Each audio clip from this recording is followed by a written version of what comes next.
नमस्कार, जय हिंद, जय भारत। राष्ट्र प्रथम में आप सभी का स्वागत और मैं हूं तपस्वी आचार्य। मित्रों, आज 25 सितंबर 2022 और रविवार की सुबह और रविवार का दिन पूरा बहुत सारी आपको ढेर सारी शुभकामनाएं। देश के विभिन्न स्टेट के समाचार का थोड़ा बहुत यहाँ पर हम लोग आकलन करते हैं तो बताते हैं समाचार का सच। सबसे पहले हम लोग स्टार्ट करेंगे दिल्ली की बात से, दिल्ली के समाचार से स्टार्ट करते हैं और वो भी प्रधान सेवक नरेंद्र मोदी की बात करते हैं। वहाँ पर एक टाइम्स ऑफ इंडिया न्यूज़पेपर है, टाइम्स ऑफ इंडिया ने कुछ डिटेल लिखी है नरेंद्र मोदी के बारे में।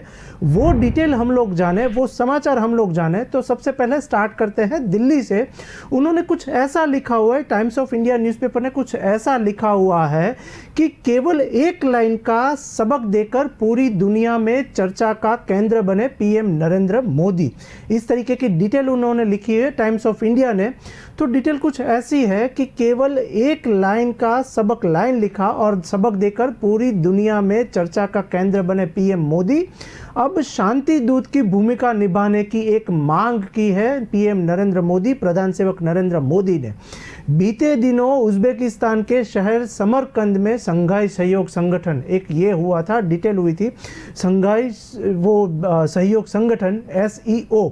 तो शिखर सम्मेलन में प्रधानमंत्री नरेंद्र मोदी ने रूसी के राष्ट्रपति पुतिन में भी उन्होंने एक संदेश जारी किया था। तो इस वार्ता में प्रधानमंत्री मोदी ने पुतिन को वैश्विक चिंताओं के अवगत कराते हुए यूक्रेन के साथ जारी लड़ाई को खत्म करने की एक मांग भी की और साथ ही अपील भी उन्होंने की। डिटेल कुछ ऐसी है कि साथ ही कहा कि यह युद्ध का युग नहीं है। नरेंद्र मोदी देश के प्रधान सेवक नरेंद्र मोदी ने ऐसा कहा कि अभी का समय जो है वो युद्ध का नहीं है। इस बयान के बाद पीएम नरेंद्र मोदी पूरी दुनिया में चर्चा का केंद्र बने और ठीक से उसी तरीके से बात करें। तो जाने हम लोग कि कैसे बदला है भारत का प्रति दुनिया का एक नज़रिया और उसके साथ ही यूक्रेन में शांति के लिए बड़ी भूमिका की एक मांग की।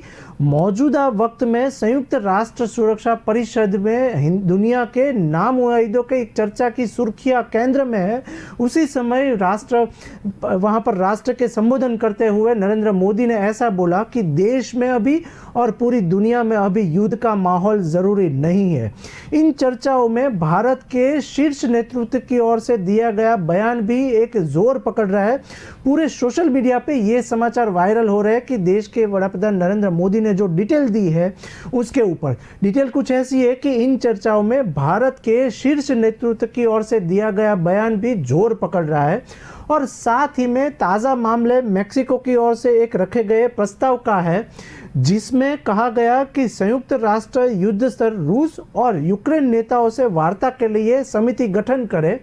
और उसके साथ ही मेक्सिको ने यह भी कहा कि इस समिति में भारत के प्रधानमंत्री नरेंद्र मोदी, पोप फ्रांसिस और संयुक्त राष्ट्र के महासचिव जो है वो गुटेरेस के उसके साथ शामिल किए जाने का एक डिटेल भी सामने आया हुआ है। अब देखना ये होगा कि ये वार्तालाप से क्या देश को और पूरी दुनिया को लाभ हो रहा है। अब हम दूसरे न्यूज़ की तरफ रुख करें और बात करते हैं देहरादून ऋषिकेश में जो सबसे बड़ा मौत का जो मामला सामने आया हुआ है, हत्या का मामला जो सामने आया हुआ है, उसके ऊपर पूरे 12 घंटे में सोशल मीडिया और as well as news media जो भी है, जगत के सारे बड़े जो मीडिया न्यूज़ है, उन्होंने काफ़ी सारे उसके आपत्ति जताई है कि इस तरीके से हत्या कैसे हो सकती है, किसने की है ये हत्या। उसके बारे में जो डिटेल सामने आई है उसमें टाइम्स नाउ और दैनिक भास्कर ने एक डिटेल सामने लाई है, वो डिटेल समझे हम लोग। तो अब बात करते हैं देहरादून की। दैनिक जागरण बता रहा है कि बिगड़ेल रईस मालिक और उसकी करतूत, ऐसा एक हेडिंग दिया हुआ है दैनिक भास्कर और दैनिक जागरण ने। तो क्या उन्होंने किया हुआ है वो डिटेल हम लोग समझे। तो गरीब पिता की मदद करना चाहती थी अंकिता, लेकिन उसकी हत्या कर दी गई वहाँ पर ऋषिकेश में, लेकिन मिली उसको मौत, इस तरीके का हेडिंग है। तो डिटेल कुछ ऐसी है कि गरीब पिता की हत्या और गरीब पिता की मदद करना चाहती थी अंकिता और उसको मिली मौत। डिटेल क्या है वो हम लोग समझे। विविध न्यूज़पेपरों ने ये सबसे बड़े न्यूज़ वहाँ के दिए हुए हैं वो हम लोग पढ़े। तो ऋषिकेश दुनिया भर में योग नगर के नाम से प्रख्यात है और देश विदेश से लोग यहाँ पर शांति की खोज में आते हैं। यहाँ साल भर पर्यटकों का सैलाब उमड़ता है और लेकिन शुक्रवार को शुक्रवार और ये शनिवार को 2 दिन यहाँ पर ऐसा मामला हुआ कि पूरे देश भर में ऋषिकेश की चर्चा होने लग गई। डिटेल क्या है वो समझे तो यहाँ ऐसी सनसनी हत्या का मामला सामने आया जिसने पूरे देश को झिको कर वहाँ पर रख दिया है। और डिटेल ऐसी आई कि पहली नौकरी में महीना भी पूरा नहीं हुआ था और वो लड़की की हत्या कर दी गई। परिवार की आर्थिक तंगी दूर करने के मकसद से अंकिता पौंडी के गांव से ऋषिकेश आई थी और उसी बीच यहाँ वह वरंतरा रिसोर्ट में रिसेप्शनिस्ट का काम कर रही थी। उससे अपनी पहली नौकरी में 1 महीना भी पूरा नहीं हुआ था। जो न्यूज़पेपर डिटेल लिख रहे हैं वो मैं पढ़ रहा हूँ। दर्शक मित्रों, ये अब तक की सबसे बड़ी हत्या का मामला सामने आया हुआ है, वो मैं पढ़ रहा हूँ। तो डिटेल कुछ न्यूज़पेपर ऐसा लिख रहा है कि उसे अपनी पहली नौकरी में 1 महीना भी अभी पूरा नहीं हुआ था कि उसके साथ यहाँ अनहोनी हो गई।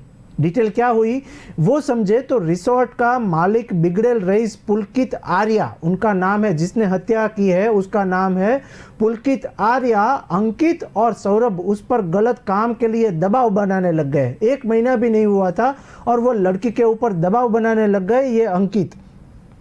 दूसरी एक डिटेल जो सामने आई है वो है कि लेकिन अंकिता ने इस बात से इनकार कर दिया कि मैं कुछ खराब काम नहीं करूंगी।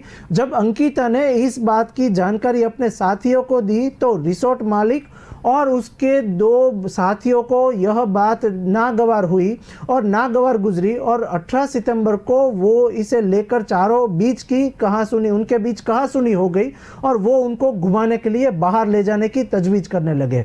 इसी दौरान पुलकित ने अंकिता को नहर में धक्का दे दिया और पुलकित आर्या, अंकित व सौरभ वहां से फरार हो गए मौके पर से। डिटेल कुछ ऐसी सामने है कि रिसोर्ट से सीसीटीवी में 18 सितंबर की रात अंकिता पुलकित उसके साथ अंकित व सौरभ के साथ जाते दिखी तो पुलिस ने तीनों को हिरासत में ले लिया है और आरोपित की गिरफ्तारी के बाद मामले का खुलासा तो उत्तराखंड के साथ पूरा देश भी सन्न हो गया है।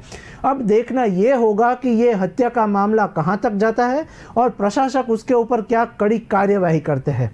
अब बात करते हैं तीसरे न्यूज़ की और केंद्र में कर रहा अपमान। एक ऐसा सामने आया हुआ है मुद्दा जो 4 संसदीय समिति का जो समाचार सामने आया हुआ है उसके बारे में हम लोग पढ़े तो एक न्यूज़पेपर ऐसा लिख रहा है कि केंद्र कर रहा है अपमान और 4 संसदीय समिति में एक ही मिले अध्यक्षता, इस तरीके की एक डिटेल सामने आई है। और कांग्रेस की चिट्ठी सामने, डिटेल ऐसी है कि लोकसभा में कांग्रेस के नेता अधीर रंजन चौधरी ने बिरला को लिखे नए पत्र में यह भी कहा कि समितियों के संदर्भ में सरकार ने एक तरफा फैसला किया हुआ है। वो क्या फैसला किया हुआ है उसमें विविध न्यूज़पेपर के समाचार हम लोग पढ़े तो डिटेल कुछ वहां पर ऐसी है कि प्रमुख विपक्षी दल का अपमान किया हुआ है। एक डिटेल ऐसी आई है, कांग्रेस ने केंद्र सरकार पर संसदीय परंपराओं का अपमान करने का एक संसदीय समिति को मजाक का विषय बनाने का एक आरोप लगाते हुए कुछ डिटेल सामने आई है।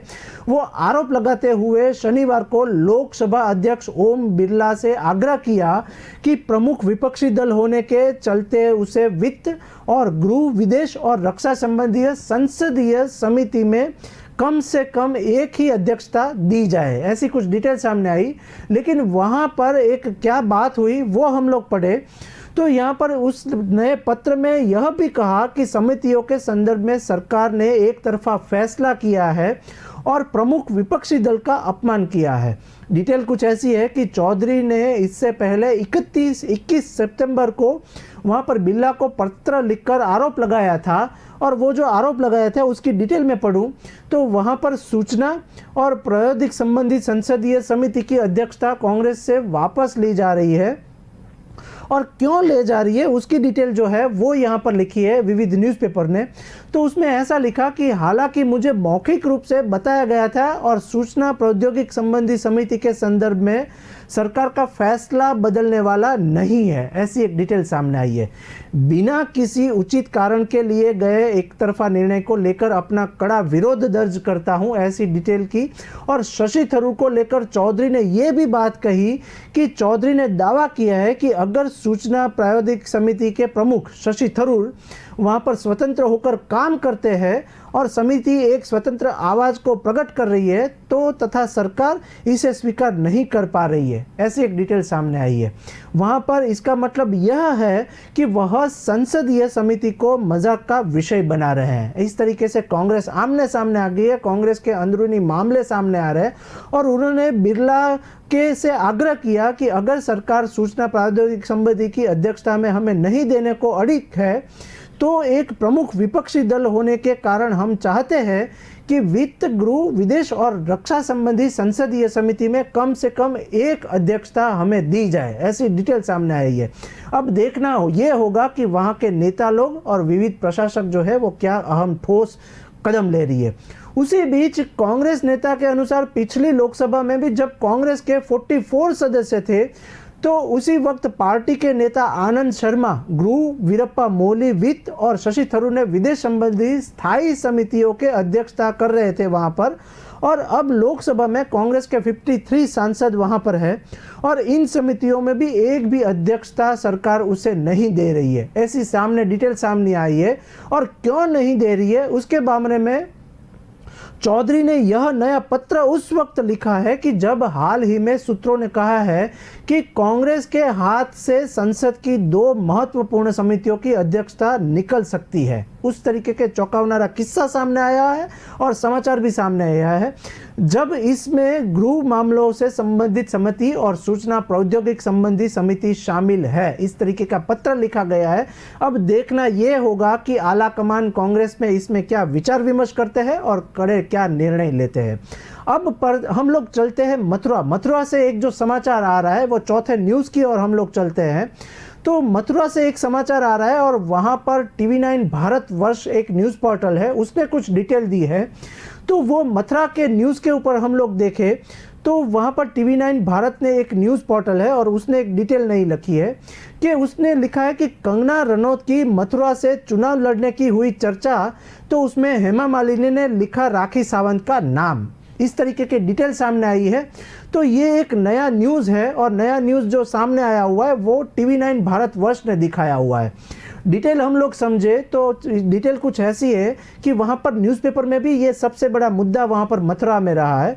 क्या है डिटेल, तो न्यूज़पेपर ने ऐसा लिखा कि कंगना रनौत की मथुरा से चुनाव लड़ने की हुई चर्चा, तो हेमा मालिनी ने लिया राखी सावंत का नाम। अब हेमा मालिनी ने क्यों राखी सावंत का नाम लिया वो डिटेल हम लोग समझे तो वहाँ पर मथुरा की सांसद हेमा मालिनी ने आज पत्रकारों ने सवाल कर दिया और चर्चा किया है कि यहाँ अगला लोकसभा चुनाव जो है वो कंगना रनौत लड़ेगी, ऐसी एक डिटेल सामने आई।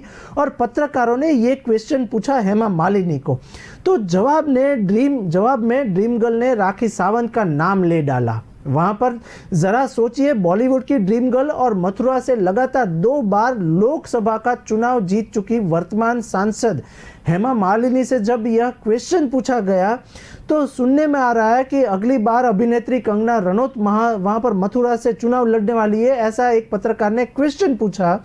तो उनका क्या जवाब आया, वो जवाब यहाँ पर विविध न्यूज़पेपर और सोशल मीडिया में भी ये कांस्टेंट वायरल हो रहा है ये न्यूज़।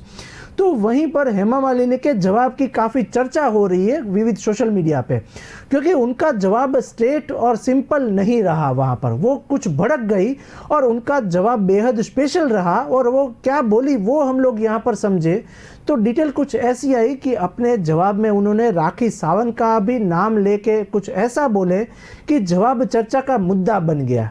अब वो क्या बोले, आकर राधे कृष्ण का नाम जपा और मन में न जाने क्या सोचा उन्होंने, लेकिन पत्रकारों को इससे ऐसा लगा कि वो अगली बार मथुरा से चुनाव लड़ने के फिराक में है। डिटेल कुछ ऐसी है कि बस फिर क्या था कि पत्रकारों ने आज कल शनिवार को वहाँ पर एक क्वेश्चन पूछा कि मथुरा की वर्तमान सांसद हेमा मालिनी से इस बारे में सवाल दाग किए। तो इस पर पहले हेमा मालिनी ने कहा कि अच्छी बात है कि किसी भी यहाँ पर व्यक्ति आके चुनाव लड़ सकता है, और फिर कुछ ऐसा बोले कि आप लोगों को मथुरा में सिर्फ फिल्मी सितारे ही चाहिए ना, तो और आखिर में यह कह डाला कि कल को राखी सावंत भी यहाँ पर आके चुनाव लड़ सकती है, ऐसा बोली हेमा मालिनी।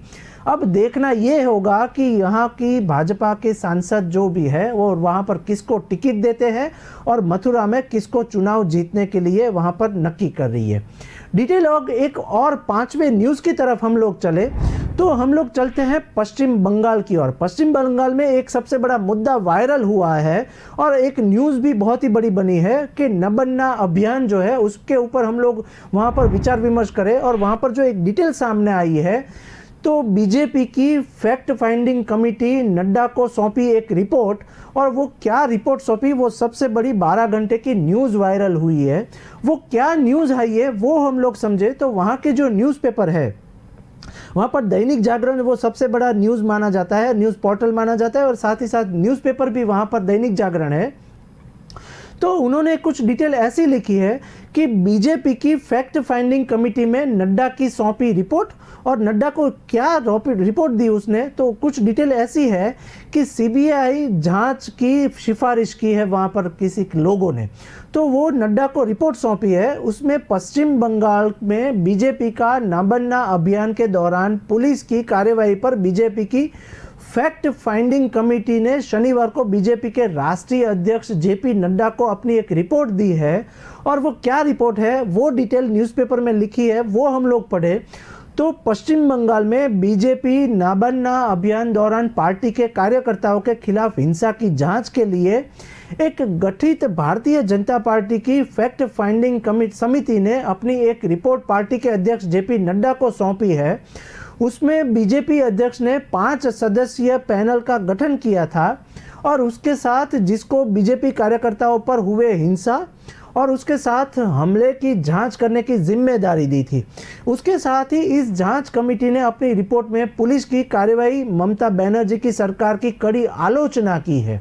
क्या की है कड़ी आलोचना, उसके बारे में एक डिटेल जो है उसमें आरोप लगाया है कि राज्य सरकार के इशारों पर पुलिस ने नवनिर्मित हमला बोला और उसके साथ सीबीआई जांच की सिफारिश भी वहां पर की है।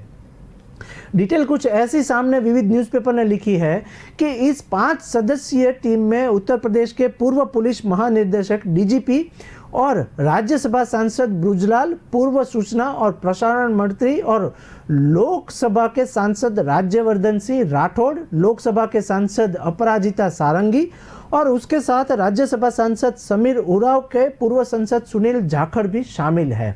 अब डिटेल ये आएगी कि वहाँ पर उत्तर प्रदेश और साथ ही साथ बिहार और हिमाचल प्रदेश में क्या जेपी नड्डा कदम ठोस अहम निर्णय ले रहे हैं, और देखना ये होगा कि ये जो समिति ने जो रिपोर्ट पेश किया है उसके ऊपर क्या ठोस कार्यवाही होती है। अब एक बात करें हम लोग दूसरे न्यूज़ की और वो देश का सबसे बड़ा एक स्टेट माना जाता है हरियाणा। हरियाणा की एक न्यूज़ जो वायरल हुई है वो मैं यहाँ पर पढ़ूँ तो वहाँ पर पंजाब केसरी ने एक न्यूज़ दिया हुआ है। वो पंजाब केसरी क्या लिख रहा है वो डिटेल पढ़ूँ तो वहाँ पर पंजाब केसरी न्यूज़पेपर ने लिखा है कि इनेलो की रैली में शामिल नहीं हो सकेगी ममता बनर्जी, शरद और नीतीश समेत कई दिग्गज करेंगे शिरकत। इस तरीके की डिटेल लिखी है पंजाब केसरी ने। डिटेल कुछ ऐसी है कि पूर्व उप प्रधान चौधरी देवीलाल की जयंती के अवसर पर हरियाणा के फतेहाबाद में रविवार को मीन्स आज इनेलो की एक रैली में तृणमूल के कांग्रेस सुप्रीमो और पश्चिम बंगाल की मुख्यमंत्री ममता बनर्जी वहां पर शामिल नहीं हो पा रही है। तो वो क्या डिटेल है वो एक सबसे बड़ा मुद्दा वहां पर रहा है पश्चिम बंगाल में और हरियाणा में भी। तो डिटेल कुछ न्यूज़पेपरों ने जो लिखी है वो मैं यहाँ पर पढ़ूँ तो समाचार बहुत ही बड़ा है और वो हम लोग समझे तो हरियाणा के फतेहाबाद में रविवार को पूर्व उप प्रधानमंत्री चौधरी देवीलाल की जयंती के अवसर पर वहां पर इनेलो की एक रैली में तृणमूल कांग्रेस और सुप्रीमो और पश्चिम बंगाल की मुख्यमंत्री ममता बनर्जी शामिल नहीं हो रही है।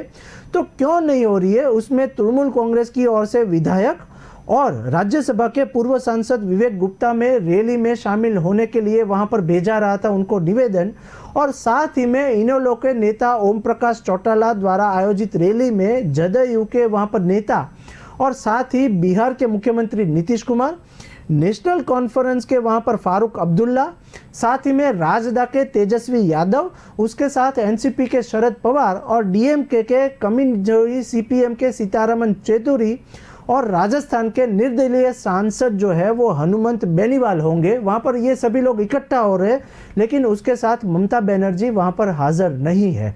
डिटेल कुछ ऐसी है कि राष्ट्रपति चुनाव के कड़वे अनुभव के बाद ममता बनर्जी की पार्टी अब हिस्सा नहीं लेना चाह रही है।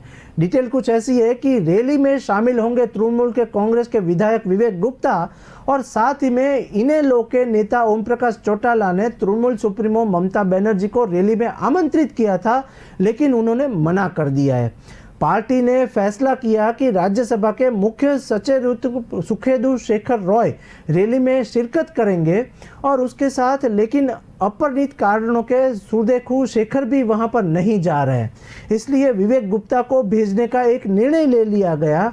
और उसके साथ जिनका राष्ट्रीय राजनीति में बहुत ही कम महत्व है, वो बता दें कि इस रैली में कांग्रेस को आमंत्रित नहीं किया गया है।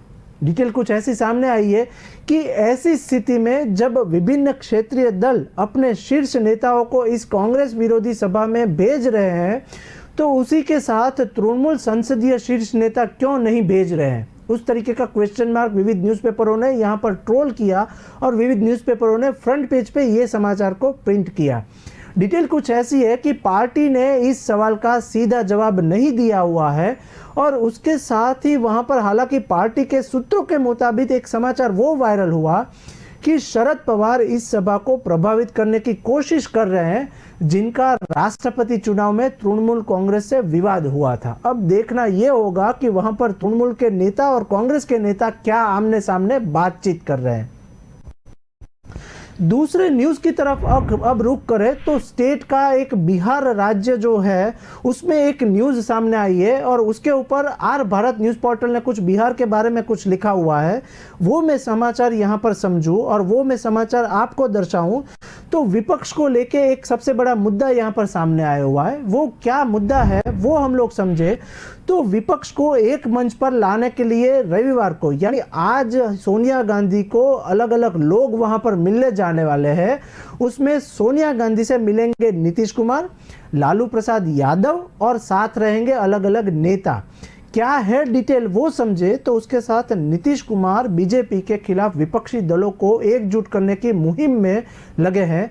तभी उसी के साथ इसी कड़ी में वह 25 सितंबर को लालू प्रसाद के साथ सोनिया गांधी से वहां पर मिलेंगे और बिहार के सीएम नीतीश कुमार विपक्ष को एक मंच पर लाने के लिए उनके साथ विचार विमर्श करेंगे, सोनिया गांधी से मिलेंगे और उसके साथ डिस्कशन भी करेंगे।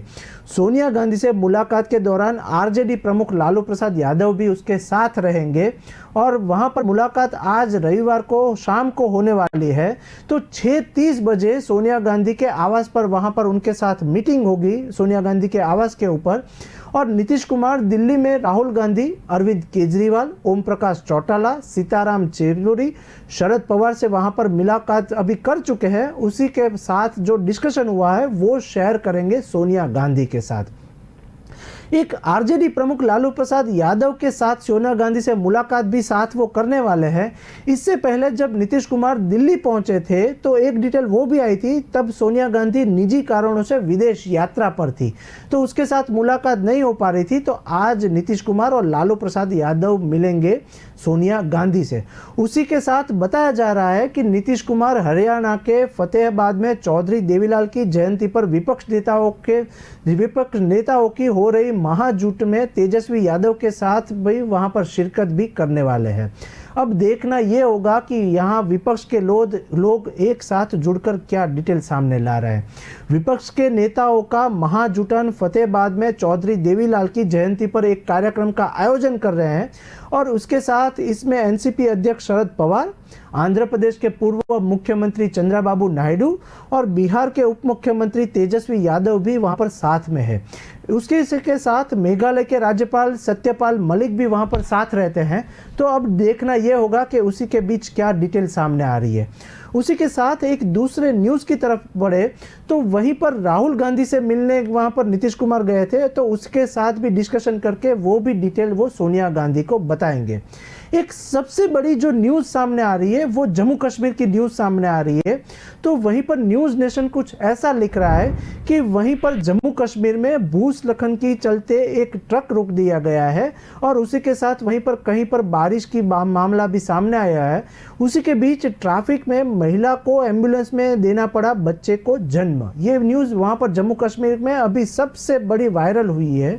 उसमें क्या डिटेल है वो हम लोग समझे तो भूस्खलन की वजह से यातायात पूरी तरह से रोक दिया गया है, जिसके चलते 22 वर्षीय एक महिला को एम्बुलेंस में ही अपने पहले बच्चे को वहां पर जन्म देना पड़ा।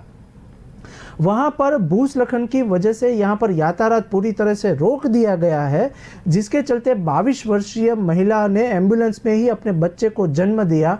और स्वास्थ्य अधिकारी ने बताया है कि घटना जम्मू कश्मीर नेशनल हाईवे पर शनिवार को हुई और वहाँ पर भूस्खलन ऐसा बड़ा हुआ कि यातायात को पूरी तरीके से रोक दिया गया है।